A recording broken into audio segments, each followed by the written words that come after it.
Hi, welcome to Bearded Meeple. Today, we're going to take a look at a quick card game for 2 to 7 players, ages 8 plus, and it'll play in about 20 minutes. Now, for those of you that know me and have seen the pictures on Twitter of the abomination that is my pile of board games, well, generally I'm a neat and tidy person, and it drives me crazy that it's like that. Well, in today's game, it's been a long day at the circus, and at the end of the day, it's up to the elephant, or you, to clean everything up. Do it first, and you'll win. It's brought to us by CSE Games. It's junk in my trunk.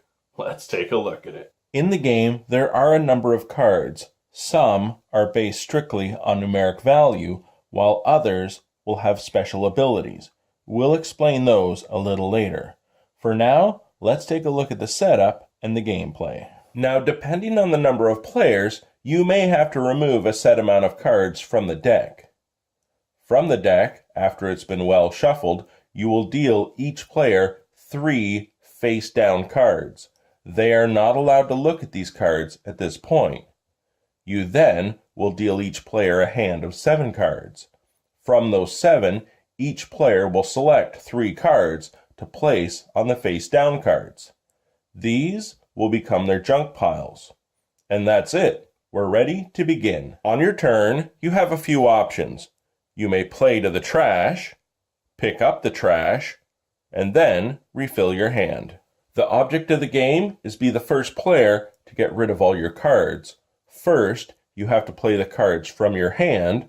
When those are gone, you must play the top 3 cards on your junk pile. When all 3 of those are gone, only then can you begin to play the face-down cards. Get rid of all your cards first, you win. Now the discard pile, that's the trash pile.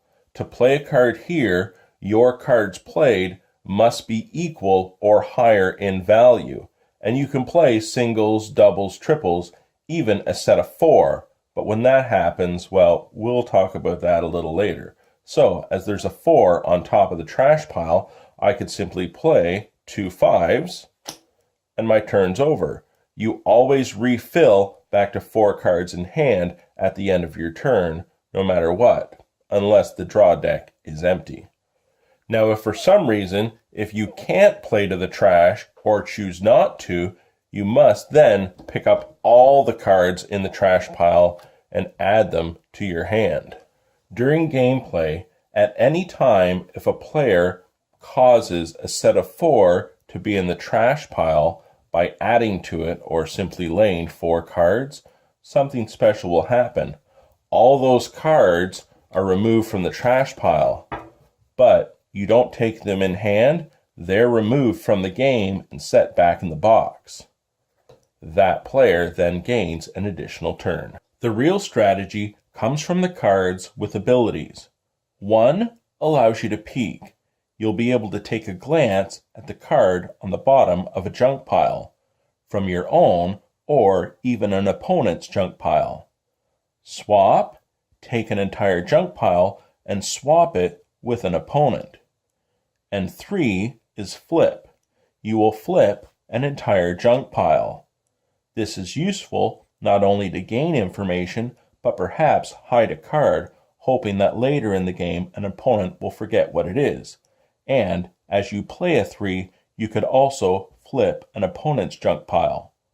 The zeros, they are wild. They will basically reset the trash pile when played, and they can also be played as a double, triple, or a set of 4. When playing the monkey, not only will it reset, but you'll also gain an additional turn.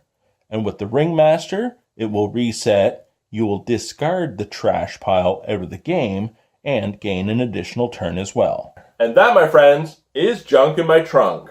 A light casual game, but still fun. A couple of things I'd like to say. First off, the art is fantastic. Some of you may recognize the art style. It's Josh Capel, and he's done a number of games before. Another thing I'd like to say is it definitely has the feel of a number of other types of card games, but what I really liked about this is having the 3 face-down cards, because you're working from your hand, the cards on top, and then the cards below to win the game. So there's a definite progression. use those ability cards wisely, because that is how you're going to win. I enjoyed it. I hope you get a chance to check it out. I'll talk to you again soon.